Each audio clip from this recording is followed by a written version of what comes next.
تمام جہانوں کی حمد و ثنا کا مالک اور سزاوار صرف اللہ وحدہ لا شریک ہے۔ درود و سلام محمد اور تمام رسول اور انبیاء کے لیے مخصوص ہے۔ میرا عنوان جو چل رہا ہے اور جسے آپ لوگ سن رہے ہیں اور اس سے استفادہ ضرور حاصل کریں۔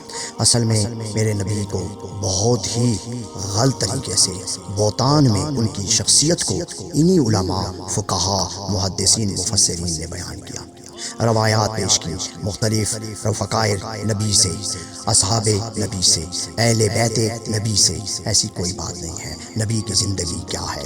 نبی پر جس وقت 40 برس کی عمر میں انہیں منصب رسالت اور نبوت عطا ہوئی تو اس وقت بھی ان کی زوجہ محترمہ خدیجہ الکبریٰ تھی اور ان کی اس وقت اولاد میں بیٹیاں تھیں۔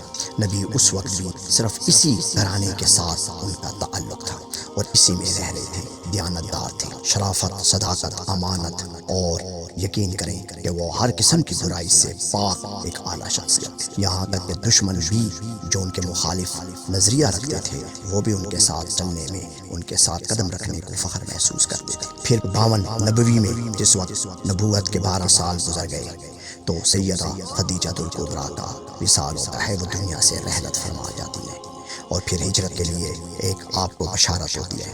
آپ ہجرت کرتے ہیں اور ہجرت کر کے مدینہ آتے ہیں۔ مدینہ میں جس وقت داخل ہوتے ہیں تو اس وقت بھی اسلام کا پرچم آپ کے ہاتھ میں ہوتا ہے۔ آپ کی وہی صداقت، وہی دیانت اور وہی شرافت جو بچپن سے تھی وہ اب بھی بدرجہ اتم موجود۔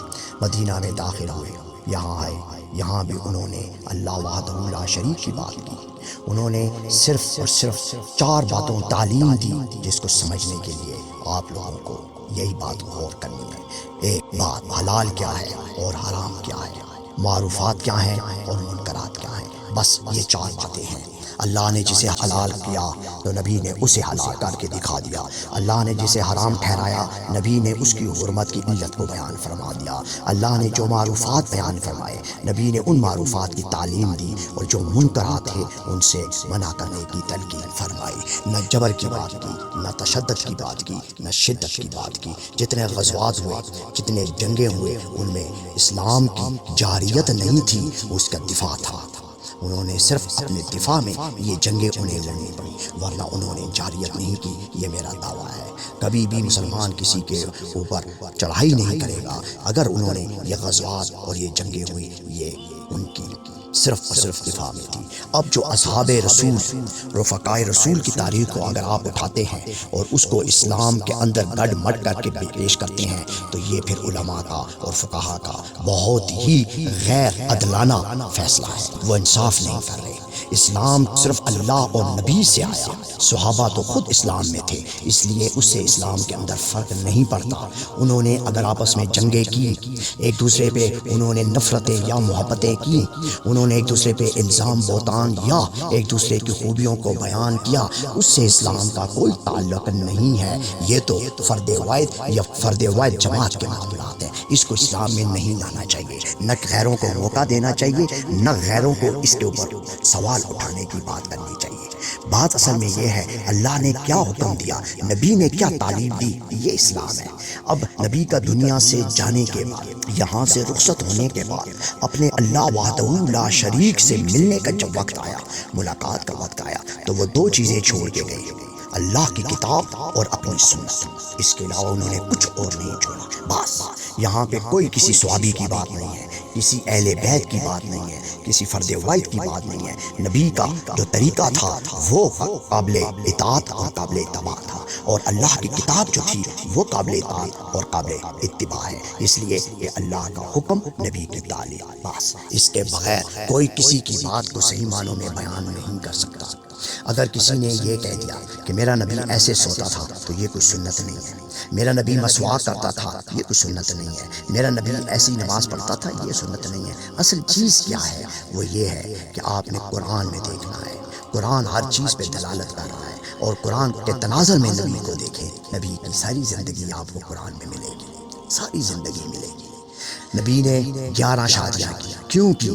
کسی نے کہا نہیں، انہوں نے یہ سنت جاری کی کہ طلاق یافتہ عورت سے شادی کی جائے، بیوہ عورت سے شادی کی جائے، قواری سے شادی کی جائے، لونڈی سے شادی کی جائے، جو غزوات میں قید ہو کر باندی بن کر آئی ہیں ان سے شادی کی جائے، ایسی کوئی دلیل موجود نہیں ہے، یہ ان کی اپنی وجہ موجود ہے، ان کے اپنے ذہنوں کی اختراع موجود ہے۔ یہ تو اللہ کا حکم ہے، ہم نے تو اللہ کے حکم کے تناظر میں اللہ کے حکم کے نیچے رہ کے بات کو سمجھنا ہے۔ اللہ نے جزیرۃ العرب میں 11 خواتین کو منتخب کیا اور اللہ کے حکم سے ان 11 خواتین کو اللہ نے پاک کرنے کا فیصلہ کیا۔ اللہ نے قرآن میں اس کا خود فیصلہ دے دیا کہ اللہ چاہتا ہے کہ میں ان بیویوں کو میں پاک کروں، میں ان کو صاف کروں۔ اب اللہ نے تو خود فیصلہ دے دیا، یہ تو میری بات ہی نہیں، میری سوچ ہی نہیں، میرا تو خیال ہی نہیں، یہ تو اللہ کا فیصلہ ہے جو آپ کے سامنے خود قرآن بول رہا ہے کہ اللہ چاہتا ہے کہ اے نبی میں تمہاری اہل بیت، تمہارے گھر والوں کو پاک کرنا چاہتا ہوں، صاف کرنا چاہتا ہوں، طہارت دینا چاہتا ہوں، ان کو تطہیر بخشنا چاہتا تھا۔ اسی لیے ان 11 خواتین کو میں نے تمہاری سپردگی میں، تمہاری نگہداشت میں اس لیے دیا کہ اس روئے زمین پر تجھ سے افضل اور کوئی نہیں تھا جو تزکیہ نفس کا اختیار رکھتا تھا۔ لہٰذا یہ 11 خواتین میں نے تجھے اس لیے تیری سپردگی میں، تیری نگہداشت میں دی کہ میں ان کو پاک کرنا چاہتا تھا۔ اب یہ پوری امت کے لیے ماں ہو گئی، یہ بھی اللہ کا فیصلہ ہے۔ اب ان کا نکاح کسی دوسرے سے نہیں ہو سکتا۔ ہر صحابی کی بیوی دوسرے کے لیے جائز ہے۔ صحابی کا مرتبہ جو آپ لوگ اٹھاتے ہیں اونچا کرتے ہیں وہ اپنی جگہ، مگر ان کی بیویاں ایک دوسرے کے لیے حلال تھی۔ نبی کی بیویاں سب پہ حرام ہیں۔ ہر معاملے میں، برائی کے معاملے میں بھی کسی نے سوچا اعمال ضائع ہو گئے، اور اگر نیکی کے معروفات میں نکاح کی طرف بھی سوچا تب بھی ان کے اعمال ضائع ہو گئے۔ یہ فیصلہ تو اللہ نے دیا۔ یہاں شہوت پرستی کہاں ہے؟ یہاں رنگیلا نبی کہاں ہے؟ کسی نے کتاب لکھی رنگیلا رسول، تو رنگیلا رسول یہاں پہ کہاں نظر آتا ہے؟ ہاں رنگیلا رسول اس حوالے سے تو تھا کہ وہ رنگین تھا، خوبصورت تھا، دنیا کا ہر رنگ اس سے تھا۔ رنگیلے کا مطلب سمجھتے ہیں؟ رنگیلے کا مطلب ہوتا ہے جو رنگوں کو بھرے، خوبصورتی لائے، ظرافت پیدا کرے، حسن و جمال پیدا کرے۔ اگر اس نظریے میں لیں تو پھر تو نبی علیہ الصلوۃ والسلام پوری کائنات میں، پوری ہر جگہ ان کی رنگینیاں، ان کی شگفتگیاں، ان کے اعلیٰ ظرف، ان کا حسن سلوک، ان کا اخلاق ایک واقعی منفرد، نرالا اور رنگیلا تھا، اس میں تو کوئی شک نہیں تھا۔ مگر اگر اس کو اس نظریے میں لے لیا جائے کہ نہیں وہ ایک حسن پرست تھے اور عورتوں کے شوقین تھے اور انہوں نے 11 خواتین رکھی، تو یہاں پہ یہ معاملہ اپنی جگہ پہ خود ہی دم توڑ دیتا ہے، کیونکہ یہاں تو اب کلام اللہ کا حق ہے، نبی کی تو بات ہی ختم ہو گئی۔ اب تو ہم نے اس طرف دیکھنا ہی نہیں۔ اللہ کہتا ہے میں ان عورتوں کو پاک کرنا چاہتا تھا، میں ان لوگوں کو پاک کرنا چاہتا ہوں، اور میں نے ان کو نبی کے ذریعے پاک کر دیا، دنیا کے ہر انسان پر ان کو حرام کر دیا۔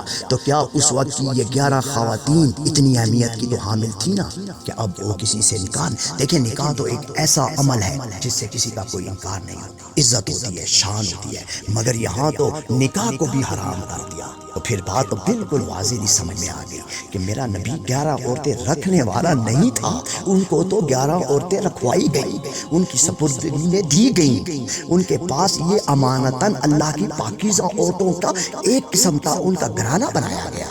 اصل بات تو یہ ہے، اگر اس بات کو سمجھ لے گا غیر مسلم بھی سمجھ لے گا، کیونکہ غیر مسلم ہو چاہے کسی بھی فرقے کا ہو، اللہ کی وحدانیت، اللہ کی حاکمیت کے سب قائل ہیں، چاہے وہ انجیل کے ماننے والے ہیں یا توریت کے یا زبور کے یا گیتا کے یا پھر وہ گرنتھ کے، سارے یہی کہتے ہیں، چاہے وہ بدھ مت ہیں کہ اللہ ہے، اور یہ ساری الہامی کتابیں ہیں، آفاقی کتابیں ہیں، اس میں اللہ کا بیان ہے، چاہے وہ کسی بھی مذہب سے ہے۔ تو پھر جب وہ اللہ کو مان رہے ہیں، اس کی کتابوں پہ یقین رکھتے بھی ہیں، تو پھر ان کو یہ بات ماننی ہوگی کہ یہ بات اللہ نے ہی فرمائی کہ میرے نبی، میرے رسول، تجھے ان 11 عورتوں کو اپنی سپردگی میں، اپنی نگہداشت میں، اپنی نگرانی میں رکھنا ہے، کیونکہ تیرے پاس آ کے یہ پاک ہوگی، اور اب یہ باقی کل کائنات کے مردوں پہ حرام ہو جائیں گی۔ کیا یہ مقام کم ہے؟ یہاں کہاں ہے شہوت پرستی؟ یہاں کہاں ہے حسن پرستی؟ یہ تو حکم ربی تھا، نبی تو اللہ کے حکم کے بغیر کوئی کام نہیں فرماتا تھا۔ ہم نے تو ہر بات کو سنت بنا دی، سیدھے ہاتھ سے کھانا کھاؤ، سیدھے ہاتھ سے کسی کو دھو، کسی سے لو، آنکھوں میں سرما ڈالو، یہ کرو فلاں کرو، یہ سنتیں نہیں ہیں۔ سنتیں یہ ہیں کہ نبی اخلاق سمجھانے آیا تھا، نبی اللہ کی وحدانیت کی اصل جڑ سمجھانے آیا تھا، نبی آپ کا جو رویہ ہے، جو برتاؤ ہے، وہ آپ کو اس کی تعلیم دینے آیا تھا، آپ کے جسم کے اندر تزکیہ نفس کرنے آیا تھا، آپ کے نفس کو مار کر آپ کے دل کو بیدار کرنے آیا تھا۔ آپ کی روح کی پاکیزگی کو پرواز دینے آیا تھا، جو عرش معلی تک جاتی تو بلا تعطل، بلا ٹوک، بلا روک کسی جگہ پہ بھی آپ کی دعا رد نہ ہوتی۔ اس لیے کہ نبی تو یہ نہیں فرمانے آیا کہ میرے بعد میرے اصحاب کی پیروی کرو، میرے بعد میرے اہل بیت کی پیروی کرو، اس کے فضائل زیادہ ہیں تو اس کے خصائل زیادہ ہیں تو اس کے لیے ان کے مناقب زیادہ ہیں، ایسی کوئی بات نہیں۔ یہ دین ایسا نہیں ہے اور یہ اسلام نہیں ہے، اسلام ہو ہی نہیں سکتا۔ میں اس خطبے کو تھوڑا سا میں نے طول دیا، اب میں اس کو اختصار میں یہاں روکتا ہوں اور میں اگلے خطبے میں آپ کو آخری اور میں اس میں ساری تفصیل بتا دوں گا۔ وآخر دعوانا والحمد للہ رب العالمین۔ السلام علیکم ورحمۃ اللہ وبرکاتہ و مغفرۃ۔